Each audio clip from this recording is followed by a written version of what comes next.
Hey everyone, this is Himanshi Agarwal and I am starting with the first lecture of my lecture series on macroeconomics. So, firstly, let us understand what macroeconomics is. This is one of the branch of economics which deals with the economic issues at the level of an economy as a whole. This is the one branch of economics, the another branch being the microeconomics. So we are dividing the economics in two branches, the first being the macroeconomics and the another being the microeconomics. So today we are dealing with the first branch, that is the macroeconomics. Okay, so this macroeconomics is a very huge subject, is a huge and vast subject, vast branch of the economics which deals with the several economic issues, fine, like unemployment, the GDP level, and whatnot. So today, let us understand what this macroeconomics is. In order to understand the macroeconomics, we are dividing this vast subject in three parts. The first part being first we are dividing this macroeconomics on the basis of international linkages. So on dividing on the basis of international linkages, we are getting two parts out of the macroeconomics. The first being the closed economy and the second being the open economy. Okay, so the first division of macroeconomics is on the basis of international linkages.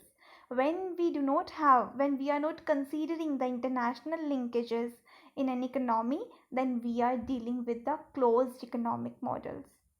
Okay, and when we are considering the international linkages, when we are considering that there are trade between the domestic economy and with the rest of the world, then we are considering the open economy.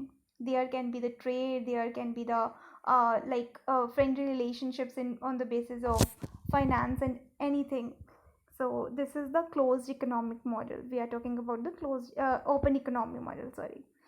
The second segregation of the macroeconomics is on the basis of markets. In short, what we do is we divide the macroeconomics in three on the basis of a market in three parts. The first market being the goods market, the second market being the money market, and the third market being the labor market. Okay, so when we are talking about the goods, we are dealing with the goods market equilibrium. Fine. The third segregation of the macroeconomics being the on the basis of time, the short run, the medium run, and the long run. When we are talking about a very short time duration, we are talking about the short run. Fine. And when we are talking about a very long time duration, we are talking about the long run. So we will study all these three segregations with time in another lecture series. But today we are starting with the first segregation, the closed and open economic models. So out of this closed and open economic models, I am starting with the first economic models being the open economic models. Okay, so before starting the open economic models, let us understand how the domestic country can be linked with the rest of the world. So the first channel, basically there are two broad channels on the basis of which or through which the domestic economy can be linked with the rest of the world. The first channel being the trade in what? Trade in goods and services. And the second broad channel being the finance. Okay, so how the domestic country can be how the domestic country can be impacted via having the international linkages on the basis of trade. So let us understand this first.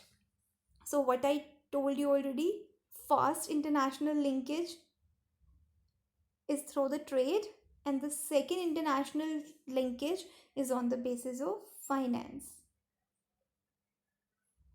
One country can export and import goods and services from the rest of the world. For example, India, we Indians, export and also import many goods and services from the rest of the world, from foreign countries like US, Canada, South Africa, and many other countries. So this linkage through the trade in what, in goods and services. The second broad channel being the finance. So what this finance is basically, when we are talking about the finance, that means we are, you can say that you are shifting the assets, or you are linking the asset markets around the world.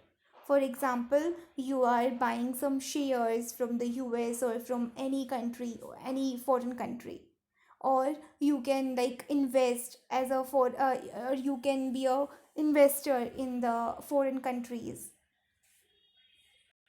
Also, there may be a situation where the Indian government is taking the loans from the foreign countries or from the foreign institutions. This is also comes under this category, the finance. This is also one of the international linkage through which one country is linked with the another country. Now, the question is how these two channels, the trade and finance, affect the domestic economy. So, this trade and finance from the rest of the world affect our domestic country to a huge extent. When we are talking about the trade with the rest of the world have direct impact on demand, output, and employment in the domestic country. How, we will do it later in our next lecture series, but today just understand that when we are trading with the rest of the world, this trade have direct impact on the demand, the output, and the employment in the domestic country. And when we are talking about the finance, which is the second broad channel of the international linkages, this is how this finance affect the domestic economy. This is how, because investors usually shift their assets and link assets markets around the world. So this affects the income, exchange rate, and the ability of monetary policy to influence the interest rate. So also this finance affect the domestic economy. Fine. So this trade and finance, which are the two broad channels, affect our domestic country to a huge extent. Now, the next question comes to our mind is how the countries keep the record of international transactions.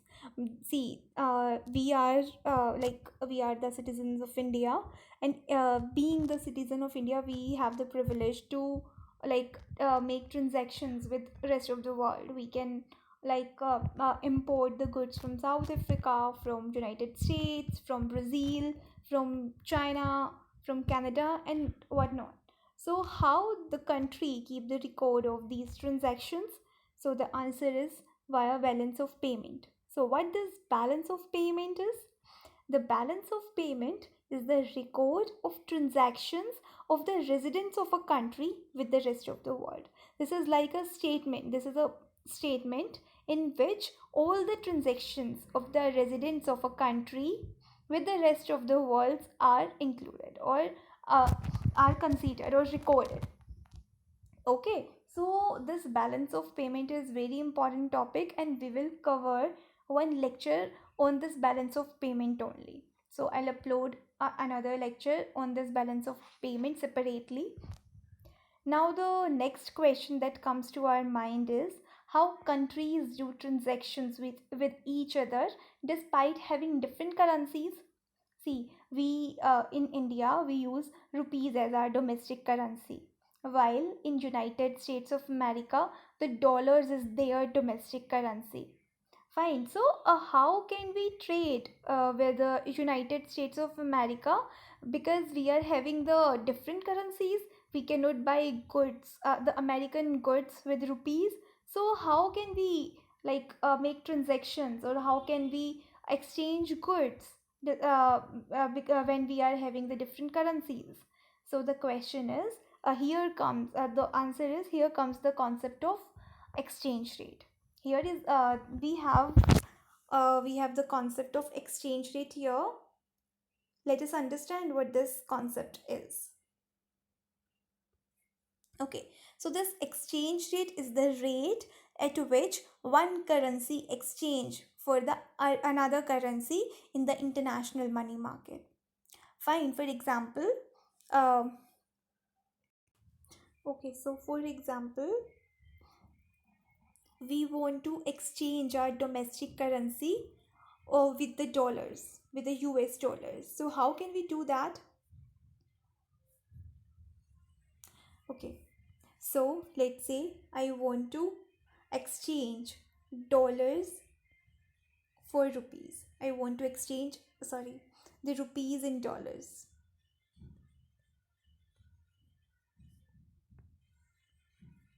Fine, so let's say there is a rate on which this exchange is being set. So let's say for $1, I have to give up 50 rupees. This is the rate for this exchange to be done. Fine, in order to get $1, I have to give 50 rupees. So this is what exchange rate is. This is the rate. This is a rate on which we can exchange one currency for the another currency in the international market. Okay, so we can refer this exchange rate as the price of a currency in terms of the another currency.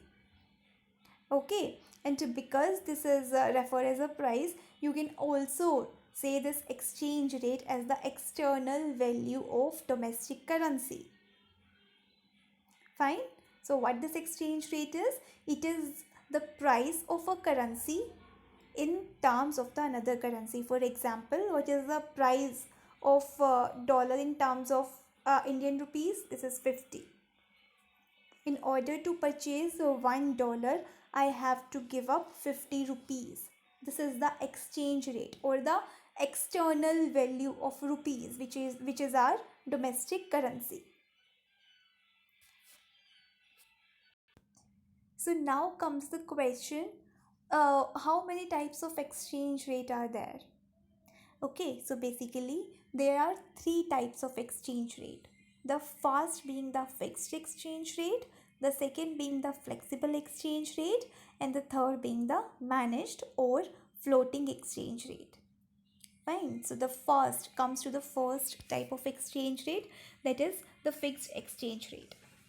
So when central bank stands ready to buy and sell their currencies at a fixed price in terms of some other currency. Okay, so here what this fixed exchange rate is? This exchange rate is fixed when it is set and maintained by the central bank at a particular level. So here in fixed exchange rate regime, it is the responsibility of the central bank to keep to keep the exchange rate at a fixed level, at a pre-specified level. For example, it has been decided that $1 is equals to 50 rupees. So it is the responsibility of the central bank to keep this equality same, to keep this $1 is equals to 50 rupees always.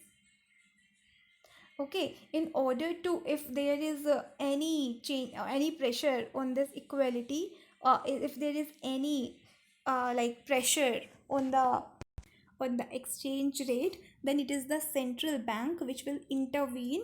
It will whether it will buy the currencies or sell the currencies at the fixed price in terms of the other currency, in order to keep the exchange rate fixed. So this is the fixed exchange rate. Now comes the flexible exchange rate.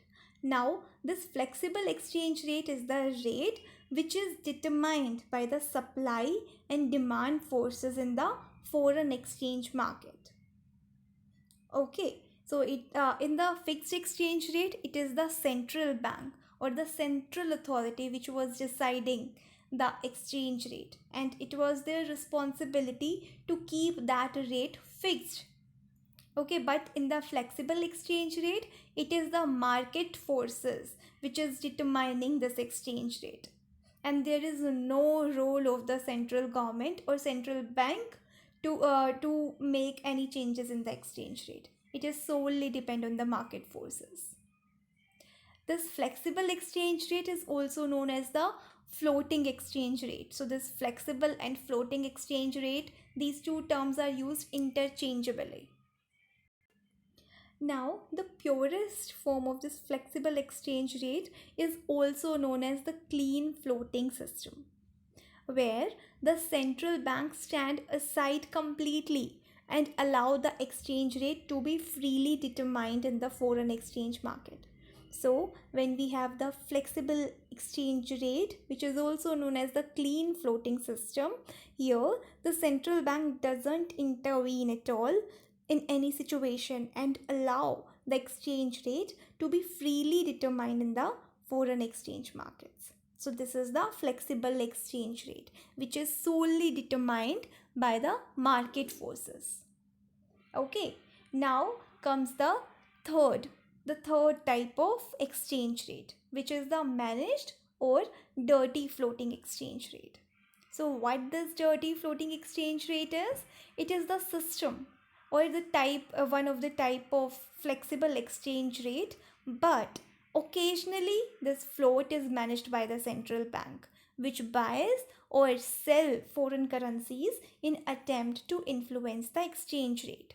So you can say that the fixed and flexible exchange rate regimes are the two extreme levels, but this managed or dirty floating exchange rate is lying somewhere in the middle of these two regimes, where where the power lies with the central bank as well, along with the flexible exchange rate regime. Here, market forces as well as the central bank together determine the exchange rate.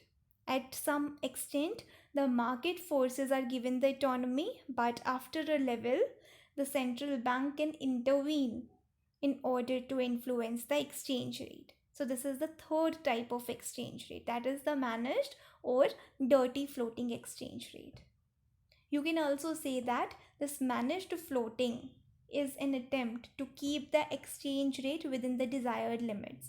For example, if the Central Bank of India, that is the Reserve Bank of India, want to keep the exchange rate fixed at $1 is equals to 50 rupees, fine, then, and the market forces want to appreciate the domestic currency, then under this dirty floating exchange rate regime, the central bank can intervene and can keep the exchange rate at the 50 rupees. $1 is equals to 50 rupees. So this is possible in this managed floating exchange rate and not in the flexible exchange rate regime.